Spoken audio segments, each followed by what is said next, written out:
Assalamualaikum warahmatullahi wabarakatuh. Selamat datang di Fisika Mudah bersama Pak Anang Rifai. Anak-anak, pada video kali ini Pak Anang mau menjelaskan tentang ujian praktek yang keempat, yakni tentang lensa cembung. Anak-anak ya, tentang lensa cembung. Nah, tujuan dari percobaan ini, anak-anak, adalah untuk menentukan fokus dan perbesaran lensa cembung. Ya, ini materi kelas 11 ya. Tapi dipakai ujian praktek kelas 12. Anak-anak, saya ingatkan sedikit saja gitu ya, bahwa ini lensa cembung ini permukaannya cembung ya, begini ya. Bentuknya seperti ini. Nah, kemudian di sini ada benda. Nanti dalam percobaan itu benda, ini benda, kemudian bayangannya diupayakan. Nah, di sini bayangannya akan terbalik ya. Bayangannya akan terbalik. Nah, kemudian kalau di sini adalah jaraknya ini anak-anak, jaraknya ini adalah S gitu ya, jaraknya S. Kemudian jarak bayangan ini kan bayangannya tadi ya, bayangannya ini jaraknya adalah S aksen menunjukkan bayangan ya. Maka yang ditentukan fokus itu nanti menggunakan konsepnya Snellius ya. Jadi bahwa 1/s ditambah 1/s aksen sama dengan 1/s fokus, begitu ya. Rumusnya ini. Jadi S-nya berapa, S-nya berapa, menggunakan rumus ini, maka nanti akan kita dapatkan fokus lensa tersebut. Dan nanti dalam percobaan menggunakan 3 kali percobaan dengan S-nya dirubah-rubah.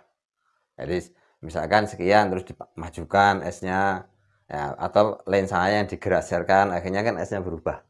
Kalau S-nya berubah, otomatis S aksennya akan berubah. Nah, ini fokusnya. Terus kemudian kalau sudah dapat 3 harga, terus dirata-rata.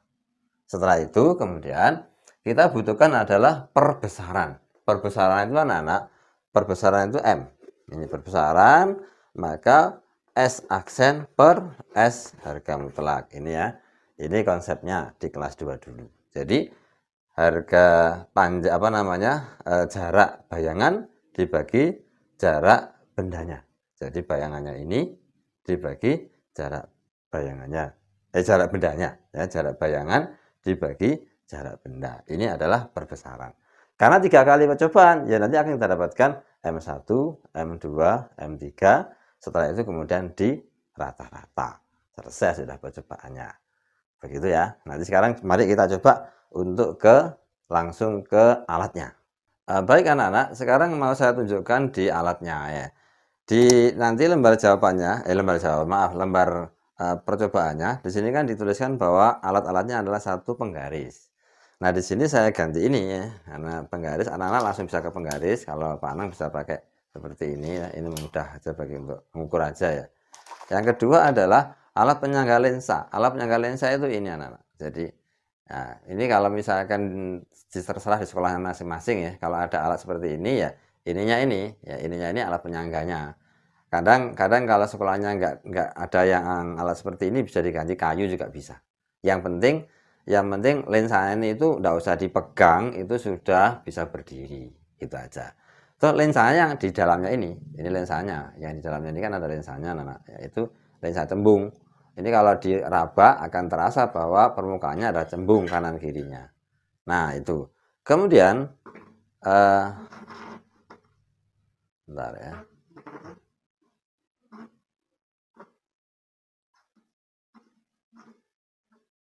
Nah, kemudian berikutnya adalah lilin atau lampu. Gini anak-anak, untuk yang ada alat langsung seperti ini, maka sebagai bendanya itu ya, bendanya itu adalah diganti dengan ini anak-anak. Ini ada lampu ya, lampu yang bersinar.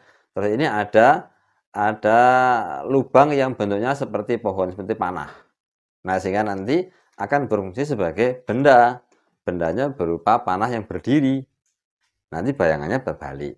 Tadi seperti saya katakan tadi, panah berdiri, bayangannya terbalik. Harus bentuk panah, biar tahu bedanya antara yang berdiri sama yang terbalik.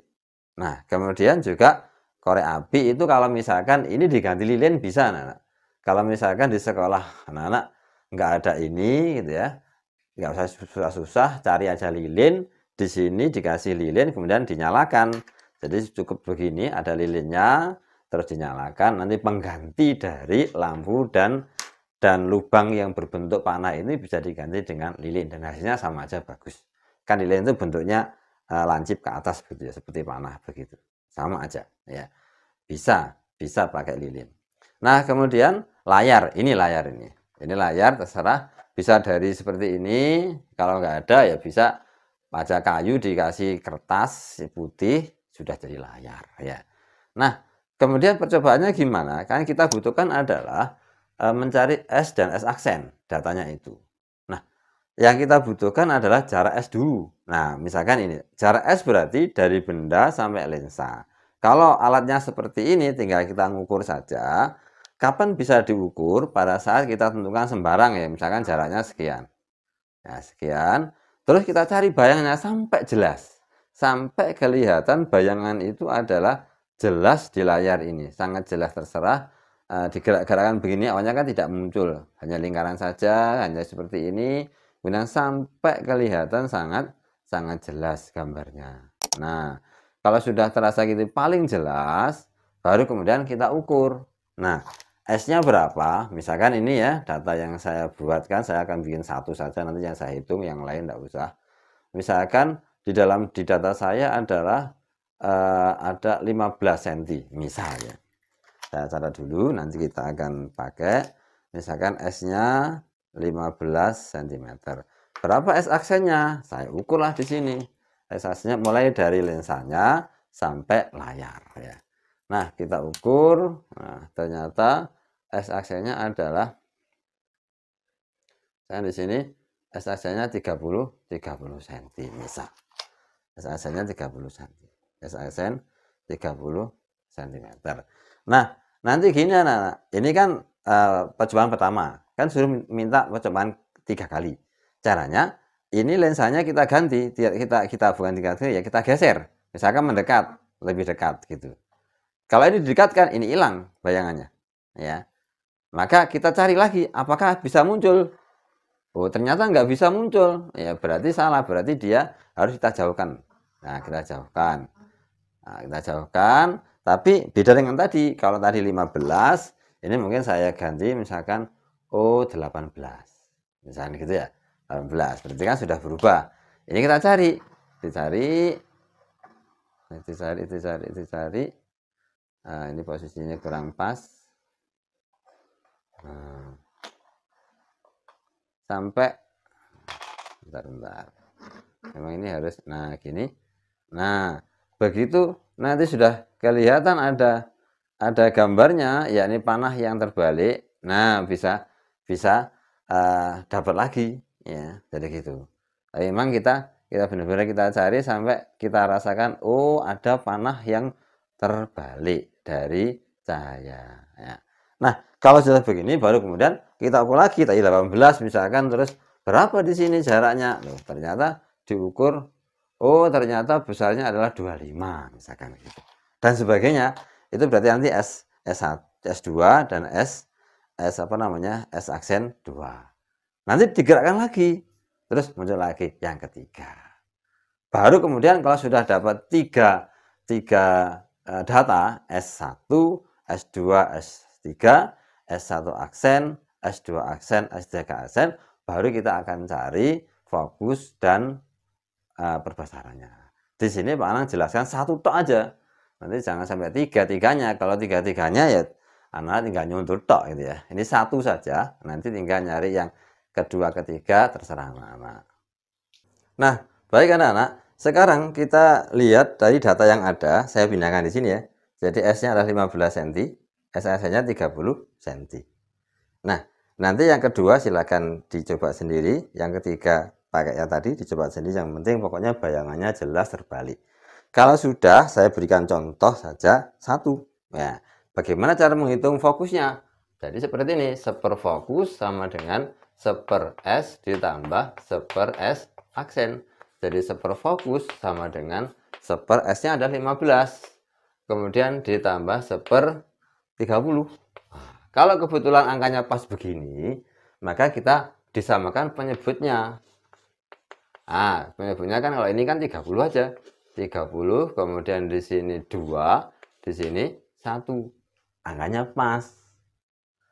Nah, tapi kalau angkanya misalkan tidak pas anak-anak, ya tadi misalkan 18 sama 25. 18, 25. Ya, kan kalau sulit ya. Kalau sulit itu langsung aja 18 kali 25 di sini. Nah, gitu ya. Gak apa-apa, pakai kalkulator enggak apa-apa ini percobaannya. Jadi langsung di sini tadi kan kita contoh yang tak buatkan tadi kan 18, terus di sini 25. Maka di sini bisa dituliskan gini, 18 kali 25 pakai kalkulator berapa. Lah, yang di sini tinggal dibalik. Tadi di sini kan 25 ya, maka di sini 25, kemudian di sini tadi kan 18 sama di sini 18. Gitu ya. Itu kalau angkanya nggak teratur ya. Caranya gitu ya. Menyamakan di matematika biasa seperti itu.